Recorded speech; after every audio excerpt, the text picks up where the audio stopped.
नमस्कार, वंदे मातरम। दोस्तों, स्वागत है आप सबका सैनिक पाठशाला में। जैसे आज के इस वीडियो का सब्जेक्ट आप बोर्ड पर देख पा रहे हैं दोस्तों, पेंशनर्स के हाथों में मोदी जी का चाबुक है, पीसीडीए बैंक त्राहिमाम। जी हां, आप सबके हाथों में, हम सबके हाथों में माननीय प्रधानमंत्री जी द्वारा दिया गया एक ऐसा चाबुक है जिसको हम हमारी जब जरूरत हो तब चला सकते हैं। लेकिन ध्यान रहे, आपकी जरूरत बिल्कुल जायज जरूरत होनी चाहिए, जिस पे आपके हाथ में रखे हुए उस चाबुक को आप कभी भी चला सकते हैं दोस्तों, क्योंकि पेंशन मंत्रालय माननीय प्रधानमंत्री जी के पास ही है।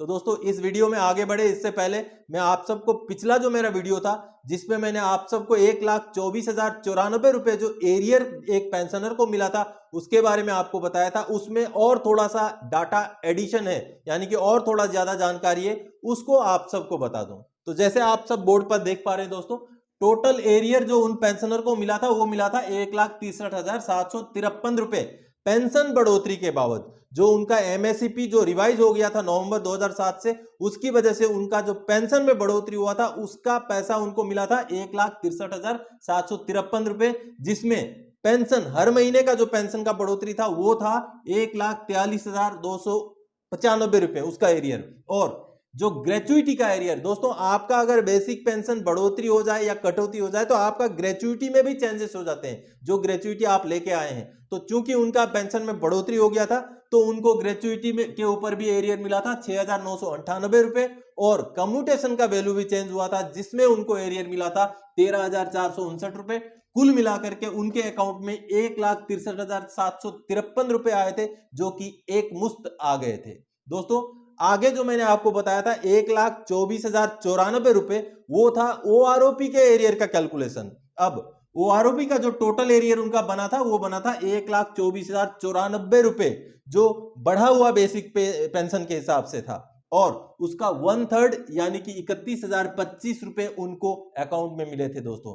तो टोटल में उनको ये अमाउंट और ये अमाउंट उनके अकाउंट में आया था। क्योंकि उस वीडियो में मैंने आप सबको जानकारी दी थी, इस वजह से उस जानकारी में जो ये एडिशनल जानकारी था उसको लेके आया था। अब दोस्तों, ये जो मैसेज आप देख पा रहे हैं जो हरीश कुमार आर जी ने भेजा है, उसमें उन्होंने क्लैरिफाई किया है कि कितना उनको पेंशन बढ़ोतरी के लिए इकट्ठा पैसा मिला, और ओआरओपी में जो टोटल एरियर था उसका 1/4 हिस्सा उनको फर्स्ट इंस्टॉलमेंट के तौर पे कैसे मिला। और आगे आप सामने जो ये देख पा रहे हैं दोस्तों, ये उनका वही कैलकुलेशन शीट है जो आपने पिछले वीडियो में देखा था। अब इसमें आप समझने की कोशिश कीजिए, जैसे 2007 नवंबर से लेकर के आगे मार्च 2023 तक उनको ये देख पा रहे हैं आप, मार्च 2023 तक जो उनका टोटल एरियर बना था 1,43,295 रुपए, ये पेंशन बढ़ोतरी के लिए बना था दोस्तों। अब आगे मैं आपको ओआरओपी का एरियर आपको बता दूं। जो ओआरओपी का एरियर था 1 जुलाई 2019 से लेकर के, जैसे आप देख पा रहे हैं, जुलाई 19 से लेकर के आगे फरवरी 2023 तक का जो ओआरओपी का एरियर था वो बना था 1,24,094 रुपए, और उसका 1/4 हिस्सा उनको मिला था। तो दोस्तों, पिछली वीडियो में जो एडिशनल जानकारी थी वो आपने अभी पाया। अब दोस्तों चलिए आगे बढ़ते हैं। मैं आप सबको उस समय में ले जाना चाहता हूं, आज से 2-3 महीने पहले, जब ओआरओपी का डिक्लेयर होते ही कोरिजेंडम पीपीओ धड़ाधड़ से जारी किए जा रहे थे स्पर्श के द्वारा पीसीडीए से। अब उन कोरिजेंडम पीपीओ में कई सारी गलतियां थी, उसमें मुख्य एक गलती यह था कि कम्यूटेशन को गलत दिखाना। अब मैं आप सबके बीच में एक वाकया लेके आ रहा हूं जो कि मेघ सिंह जी के साथ घटा था। अब मेघ सिंह जी का जब कोरिजेंडम पीपीओ जारी हुआ था तो वहां पर कम्यूटेशन का जो वैल्यू था उनका था 5,54,224 रुपए, जो एक्चुअल में कम्यूटेशन उन्होंने लिया था। अब उसी अमाउंट को 3 बार दिखा करके पीसीडीए का कोरिजेंडम पीपीओ में 16,62,672 रुपए ऐसे दिखा दिया गया जैसे कि वो अमाउंट उनको कम्यूटेशन के लिए दिया गया है। अब जब पेंशनर ने ग्रीवेंस डाला, मेरी उनसे बातचीत हुई थी फरवरी की महीने में। फरवरी में उन्होंने मुझे जब ये प्रॉब्लम बताया तो मैंने सीपी ग्राम्स के बारे में उनको समझाया था। तो उन पेंशनर ने जब ग्रीवेंस डाला, जब उन्होंने बोला भाई मुझे दिया जाए फिर ये पैसा, अगर आप दिखा रहे हैं तो मुझे ये दे दीजिए 16,62,672 रुपए, तब जा करके गलती हो गई, आपका 5,54,224 ही है, सुधार करेंगे। ये जवाब पीसीडीए ने दिया है मेघ सिंह जी को। दोस्तों, आप सबको मैं मेघ सिंह जी का पीपीओ भी दिखाता हूं जो कोरिजेंडम पीपीओ है, और उनको जो पीसीडीए ने जवाब दिया उसको दिखाता हूं। पहले उसको देख लेते चलिए। दोस्तों, ये जो कोरिजेंडम पीपीओ देख पा रहे हैं आप, पीसीडीए द्वारा जारी किया गया, जो कि मेघ सिंह जी का था, जो उन्होंने फरवरी के महीने में मुझे भेजा था। ताकि मैं चेक करूं और उनको उसका जवाब बता दूं कि उन्होंने कार्रवाई क्या करना है। आगे जो मेन प्रॉब्लम इसमें था दोस्तों, आप ये देखिए, capitalised value of pension details, यानी कि उनका जो कम्यूटेशन लिया गया वो उसका डिटेल्स ये है। आप यहाँ देख पा रहे हैं दोस्तों, एक ही अमाउंट को 5,54,224 को यहाँ पर 3 बार दिखाया गया है, ये देखिए।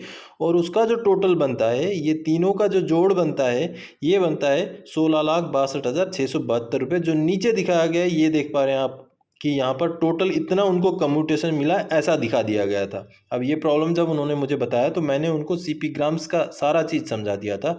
तो जब उन्होंने सीपी ग्राम्स में ग्रीवेंस डाला तो उसका जवाब ये देखिए दोस्तों, पीसीडीए की तरफ से आया है। ये आप देख पा रहे हैं पीसीडीए ने दिया है, जो कि उनका जो ग्रीवेंस था, ये देखिए हवलदार मेघ सिंह जी का ये ग्रीवेंस था। और उनको जो जवाब दिया गया, जो ग्रीवेंस उन्होंने 13 फरवरी 2023 को डाला था। मैंने जब उनको बताया कि ऐसे डालना है तो उन्होंने डाला था, तो उसका जवाब ये आया दोस्तों, जिसमें आप देख पा रहे हैं ये जो पहला पैराग्राफ है, यहाँ पर डिटेल्स में पीसीडीए ये बोलता है कि आपका 16,62,672 रुपये नहीं बन रहा है, कम्यूटेशन नहीं दिया गया आपको। और वो जो उसमें दिखाया गया है, जो 16,62,672 रुपये आपका कोरिजेंडम पीपीओ में दिखाया गया है, वो एक टेक्निकल एरर है। ये देखिए आप, टेक्निकल एरर है, ऐसा पीसीडीए ने माना है, एक्सेप्ट किया है।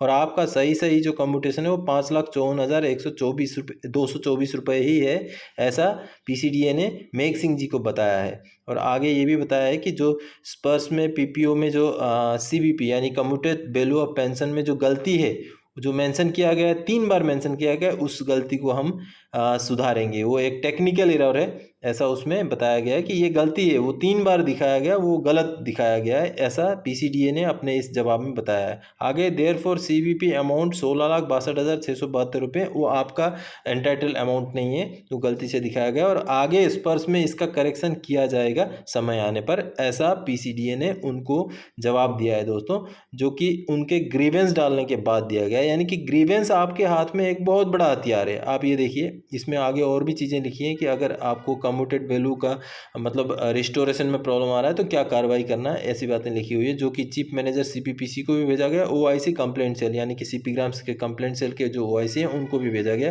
बिल्कुल ऑथेंटिक लेटर है। तो दोस्तों आप सबने देखा कि टेक्निकल एरर का, टेक्निकल जो प्रॉब्लम हुआ है उसका एक्सेप्टेंस किया है पीसीडीए ने, माना है कि गलती हुई है और उसको आने वाले समय में सुधारेंगे, ये उन्होंने एक्सेप्ट किया है दोस्तों। तो आप सबने अभी देखा दोस्तों कि सीपी ग्राम्स, अब पिछले वीडियो में भी आपको जो है ये दिखाई दिया था, ये पता चला था दोस्तों कि सीपी ग्राम्स की वजह से एक जो पेंशनर है उनको लाखों का अपना एरियर मिल गया, उनको ओआरओपी का एरियर तक मिल गया। और इस वीडियो में आपने जाना कि कम्यूटेशन में जो गलती की गई थी उसको पीसीडीए द्वारा एक्सेप्ट की गई और उनको सुधार करने की भी बात जो है जवाब में लिखी गई। इसका मतलब आपके हाथ में सीपी ग्राम्स एक ऐसा चाबुक है दोस्तों, जो प्रधानमंत्री के मंत्रालय के द्वारा आपके हाथों में दिया गया है। आगे मैं इस पॉइंट पे इसके बारे में और बताऊंगा, क्योंकि सीपी ग्राम्स एक पेंशनर के लिए बहुत बड़ा हथियार है, जो आप आपके जायज हक के लिए, आपके जायज मांगों के लिए इस्तेमाल कर सकते हैं। इसको इस्तेमाल करना सीखिए। अब दोस्तों चलिए आगे बढ़ते हैं। ओआरओपी एरियर में पीएनबी का ईमेल, एक मेरे व्यूअर हैं जिन्होंने कमेंट के जरिए, वीडियो के कमेंट के जरिए एक जानकारी दी है दोस्तों कि उनको पीएनबी ने ईमेल का जवाब दिया है, जिसमें पीएनबी ने ये बोला है दोस्तों कि अगले महीने के पेंशन में जो है, जैसे आप मैसेज ये देख पा रहे हैं, ये जो कमेंट देख पा रहे हैं, अगले महीने के पेंशन के साथ पीएनबी एरियर जारी कर रही है, ऐसा जो है जानकारी सुबोध शर्मा जी ने दिया है मेरे वीडियो के कमेंट में, जो आप देख पा रहे हैं। हालांकि इस जानकारी को मैं बिल्कुल गारंटी नहीं दे सकता, क्योंकि ऐसा ईमेल पर्सनली किसी को हो सकता भेजा गया हो, लेकिन सबके लिए इंप्लीमेंटेड होगा ये गारंटी मैं नहीं दे सकता। लेकिन चूंकि पीएनबी के जो पेंशन धारक हैं वो इस समय एरियर का इंतजार ज्यादा से ज्यादा कर रहे हैं, क्योंकि पीएनबी ने अभी जारी नहीं किया है, तो इस वजह से इस जानकारी को आप सबके लिए मैं लेके आया हूं दोस्तों। चलिए आगे बढ़ते हैं दोस्तों। स्पर्श वालों का 4% डीए का एरियर कब मिलेगा, डीआर का एरियर। दोस्तों मैंने पहले भी वीडियो में ये जानकारी दी थी, लेकिन ये सवाल अमूमन ज्यादातर पेंशनर्स पूछ रहे हैं, जिसकी वजह से आप सबको जवाब देने के लिए मैं आया हूं दोस्तों कि 4% स्पर्श वाले जो पेंशनर्स हैं उनका डीआर का एरियर अगला पेंशन के साथ मिलेगा। यानी कि अगला जो भी 8-10 दिन बाद हमें पेंशन मिलना है, उस पेंशन के साथ आपका बढ़ा हुआ डीआर 42% के हिसाब से, और उसका जनवरी फरवरी मार्च का एरियर भी आपको मिल जाएगा दोस्तों। अब चलिए दोस्तों आखिरी पॉइंट की ओर आगे बढ़ते हैं। मैंने जैसे बताया था कि सीपी ग्राम्स में आपको टरका नहीं सकते, मैंने ये बताया था दोस्तों कि सीपी ग्राम्स आपके हाथ में बहुत बड़ा चाबुक है, बहुत बड़ा हथियार है, जो आप खुद की भलाई के लिए, आपके पेंशन से जुड़े हुए समस्याओं के समाधान के लिए इस्तेमाल कर सकते हैं। और ये जो सीपी ग्राम्स है, ये सीधा प्रधानमंत्री मंत्रालय के साथ जो है अंडर में जो है जुड़ा हुआ है, जिस वजह से इसके ऊपर संजीदगी से काम किया जाता है हर डिपार्टमेंट से।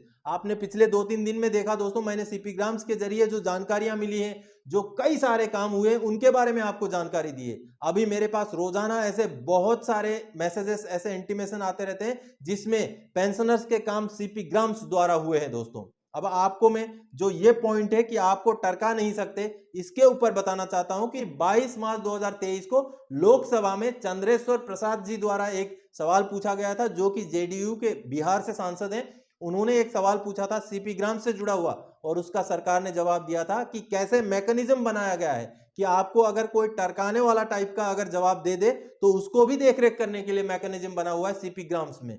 तो आपको जो है सीपी ग्राम्स पर भरोसा कीजिए दोस्तों, उसका इस्तेमाल सीखिए। मैं आप सबको जो सवाल जवाब हुआ था लोकसभा का, उसको दिखाता हूं, चलिए उसको देख लेते हैं। अब दोस्तों ये जो आप देख पा रहे हैं, जो कि भारत सरकार कार्मिक लोक शिकायत तथा पेंशन मंत्रालय जो द्वारा जो जवाब दिया गया था प्रशासनिक सुधार और लोक शिकायत विभाग द्वारा, जो कि 22 मार्च 2023 का जवाब है दोस्तों। जन शिकायतों का निवारण इसका हेडिंग है। श्री चंद्रेश्वर प्रसाद जी द्वारा सवाल पूछा गया, क्या प्रधानमंत्री यह बताने की कृपा करेंगे, आगे जो सवाल है, क्या केवल दिखावे के लिए ही कई जन शिकायतों का निवारण किया जा रहा है, लेकिन वास्तव में जनता द्वारा उठाई जा रही समस्याओं का कोई समाधान नहीं हो पा रहा है, और यदि हाँ तो तत्संबंधी ब्यौरा क्या है। यानी कि जो जन शिकायतें, जो सीपी ग्राम्स में शिकायतें जा रही हैं, वो क्या सिर्फ दिखावे के लिए ही ऐसा दिखाया गया है कि उसका जवाब दिया जाता है या कार्रवाई होती है। आगे सवाल, क्या अधिकारियों द्वारा निवारित शिकायतों के रूप में सूचित किए जा रहे मामलों को दोबारा जांच करने के लिए कोई तंत्र है, और यदि हाँ तो तत्संबंधी ब्यौरा क्या है, और यदि नहीं तो इसके कारण क्या है। यानी कि